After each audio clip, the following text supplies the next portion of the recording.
छोड़ दे। कहाँ हमारे साथ आत्मा और शरीर का संबंध समाप्त हो जाए। इसीलिए देर मत करो।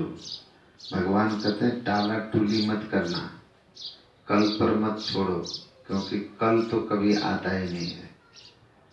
कल कभी आता ही नहीं है।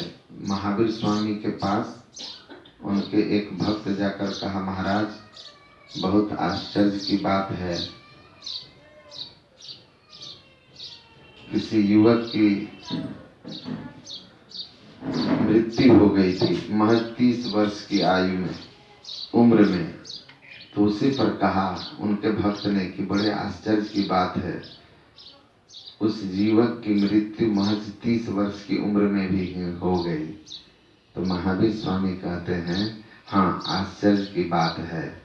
जहाँ पल पल पर मृत्यु के हजारों साधन यमराज ने निश्चित कर रखे हों, वो आदमी 30 वर्षों तक पैर बचा बचा के मृत्यु से बच बच के पूरा किया था।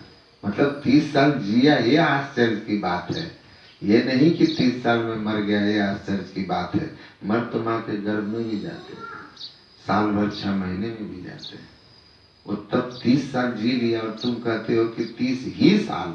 मुझे तो 30 साल लगता है, इतना दिन कैसे बच गया। तो जीवन जो है, देव दुर्लभ शरीर तो है, लेकिन कब मिट जाए भगवान कहते हैं भरोसा नहीं। इसीलिए जवानी में हम संसार के सुख भोग करें, यही तनकर फल विषय न भाई।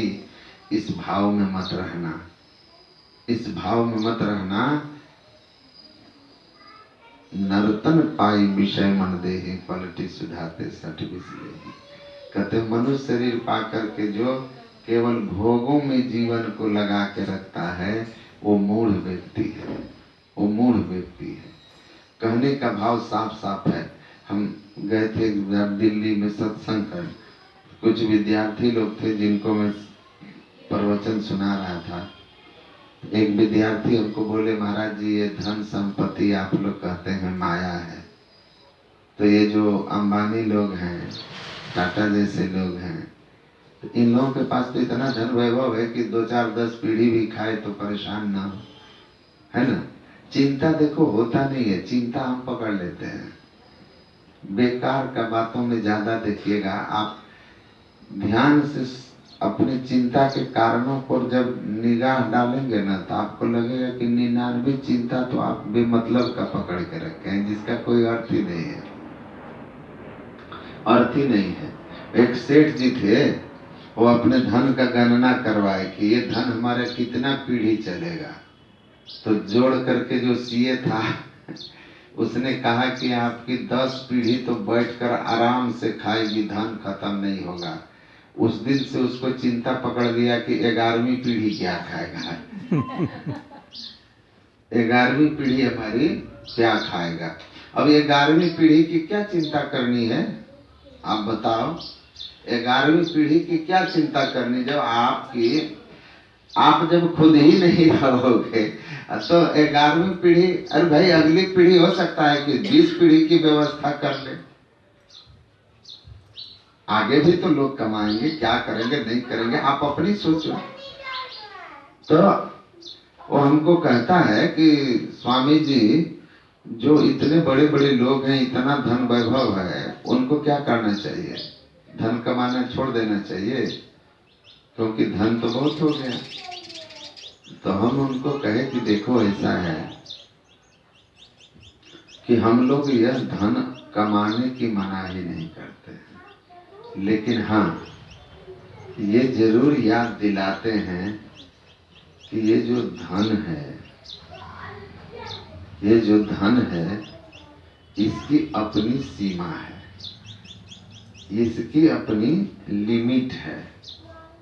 दूसरी बात कि शरीर ही केवल तो है नहीं, आत्मा भी है। शरीर के सुख के लिए धन चाहिए, मकान चाहिए, बाल बच्चे हैं आपके, उनको पढ़ाना, उनका पालन पोषण, उनकी व्यवस्था, वो आपकी ड्यूटी है, उसके लिए भी धन चाहिए। तो संसार के शरीर के धर्म तो आप निभा रहे हैं, लेकिन आप अपनी आत्मा के लिए आपका कोई धर्म है कि नहीं है? उस आत्मा के धर्म के लिए आपने क्या किया, उस पर विचार करते हो। हमने कहा देखो, हम लोग टाइम मैनेजमेंट पढ़ाते हैं। टाइम मैनेजमेंट 24 घंटा से ज्यादा तो दुनिया में किसी के लिए नहीं है। कोई भी आदमी कहता ना मेरे पास समय नहीं है, भैया समय किसके पास है? अधिक समय तो किसी के पास नहीं है। 24 घंटा से ज्यादा किसी का दिन रात है, 7 दिन से ज्यादा किसी का सप्ताह है, 30-31 दिन से ज्यादा किसी का महीना है, 365 दिन से ज्यादा किसी का वर्ष होता है किसी का? सबका तो है। हमने कहा कि देखो 24 घंटे को कैसे जीना चाहिए जिससे पाई न जेहि परलोक संवारा, जिससे मनुष्य शरीर पाकर हमारा संसार के साथ साथ परलोक भी बन जाए। तो शरीर के साथ साथ आत्मा के भी जीवन के बारे में सोचो।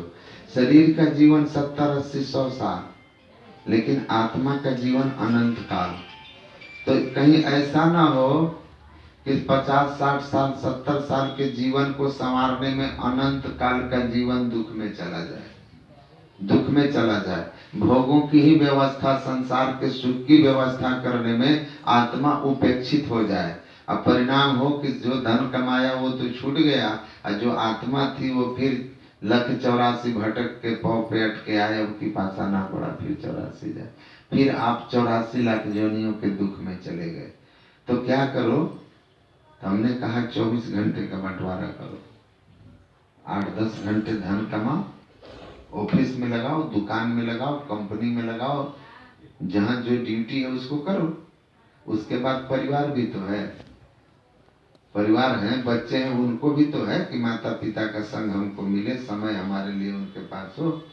फिर सामाजिक जीवन है, फिर तुम्हारा अपना भी थोड़ा मनोरंजन है, शरीर के लिए भी है कि भाई, और इन सब चीजों के समय देने के साथ साथ ये आत्मा मरने के बाद परलोक में कहीं नरक में न चली जाए, नीच योनि में न चली जाए, उसके लिए क्या करना होगा? आत्मा के कल्याण के लिए भी तो समय निकालो।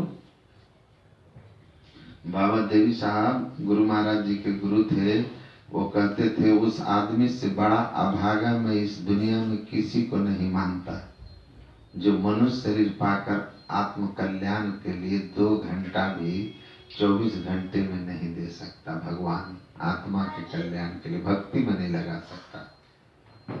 ईश्वर के नाम जब स्मरण ध्यान में सत्संग में जो 2 घंटा अपना नहीं दे सकता, 1 घंटा भी नहीं दे सकता रोज, उससे बड़ा अभागा कोई नहीं है।